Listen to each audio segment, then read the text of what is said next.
Hello friends, मेरा नाम रुचिका है और इंग्लिश एकेडमी में मैं आपका स्वागत करती हूँ। स्पीक इंग्लिश फ्लुएंटली, यहाँ पर हम हिंदी से इंग्लिश बोलना और ट्रांसलेट करना सीखेंगे। और आज मैं बात करूंगी सर्वनाम की, जिसे हम प्रोनाउंस के नाम से जानते हैं। फ्रेंड्स, यहाँ पर हम पोजेसिव प्रोनाउन, रिफ्लेक्सिव प्रोनाउन और रिलेटिव प्रोनाउन, इन्हें हम हिंदी में किन नामों से जानते हैं और इनकी क्या पहचान है और कैसे इनके नियम फॉलो करेंगे इंग्लिश में यूज करने के, इन सब की बात करते हैं। पोजेसिव प्रोनाउन, व्यक्तिगत सर्वनाम, किसी व्यक्ति या वस्तु के साथ संबंध बताने वाले शब्दों को हम पोजेसिव प्रोनाउन कहते हैं। फर्स्ट पर्सन में जब हम हिंदी में अपनी बात करते हैं एक वचन, तो हम इस्तेमाल करते हैं मेरा।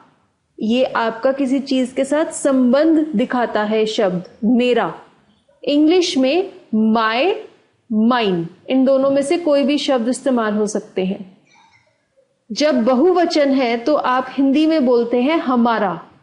इसके स्थान पर इंग्लिश में आर, आवर्स, इन दोनों में से कोई भी शब्द इस्तेमाल हो सकता है। अगला नियम है सेकंड पर्सन, दूसरे व्यक्ति का। हिंदी में जब आप इस्तेमाल करते हैं तेरा, तुम्हारा या फिर आपका, इंग्लिश में योर, योर्स, इन दोनों में से कोई भी शब्द इस्तेमाल हो सकता है। जब आप थर्ड पर्सन, तीसरे व्यक्ति की बात करते हैं तो आप इस्तेमाल करते हैं उसका, जब एक होता है। इंग्लिश में अगर वो तीसरा व्यक्ति मेल है, पुरुष है, तो आएगा हिज। अगर स्त्री है, हर। अगर कोई निर्जीव वस्तु या जानवर है तो इट्स। और जब बहुवचन है आप हिंदी में इस्तेमाल करते हैं उनका, उसके स्थान पर इंग्लिश में देयर आएगा। एग्जाम्पल देखिए, मेरी किताब गुम गई है।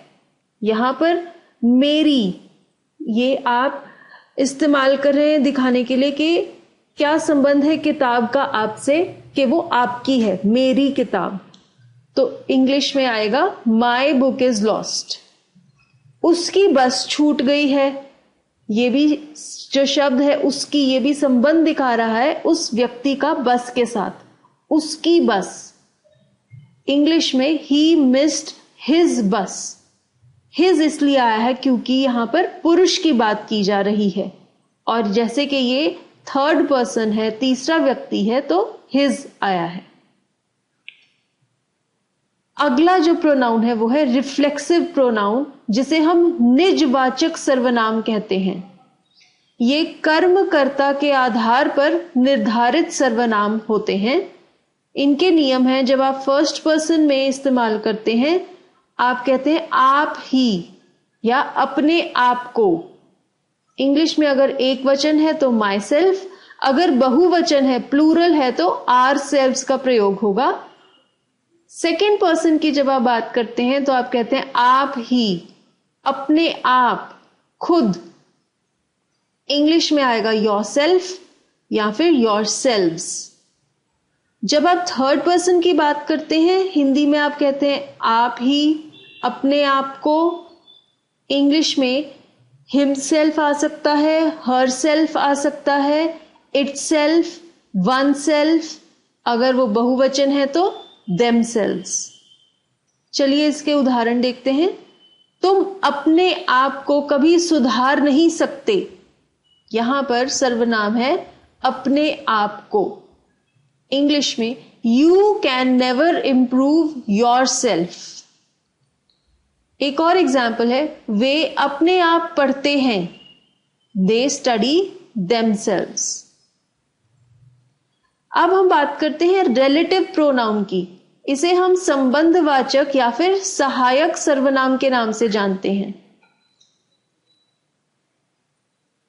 जो सर्वनाम व्यक्तियों, वस्तुओं, स्थानों के बीच में संबंध निर्धारित करते हैं, ऐसे शब्दों को, ऐसे सर्वनाम शब्दों को रिलेटिव प्रोनाउन कहते हैं।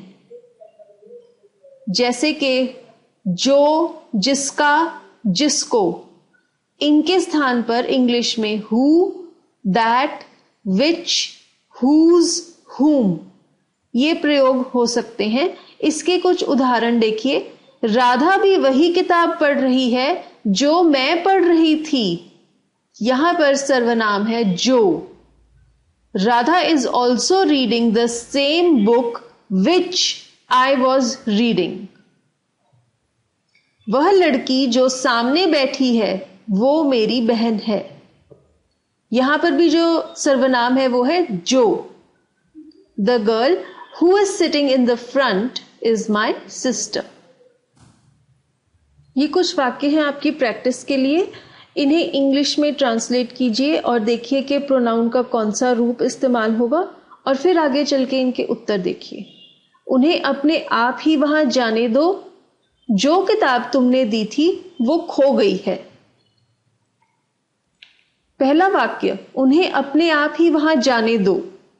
दो सर्वनाम हैं, उन्हें और अपने आप। इंग्लिश में कहेंगे let them go there themselves. उन्हें के स्थान पर देम, अपने आप के स्थान पर देमसेल्व्स। जो किताब तुमने दी थी वो खो गई है। इसमें सर्वनाम है तुमने और जो। The book which you gave is lost. जो के स्थान पर विच आ जाएगा और तुमने के स्थान पर यू।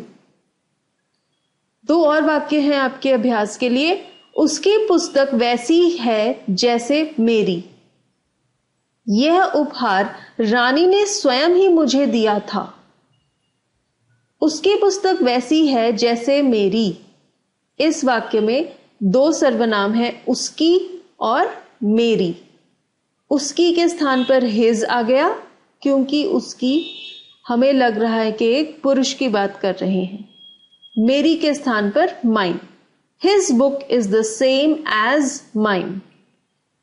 यह उपहार रानी ने स्वयं ही मुझे दिया था। इस वाक्य में सर्वनाम है स्वयं ही।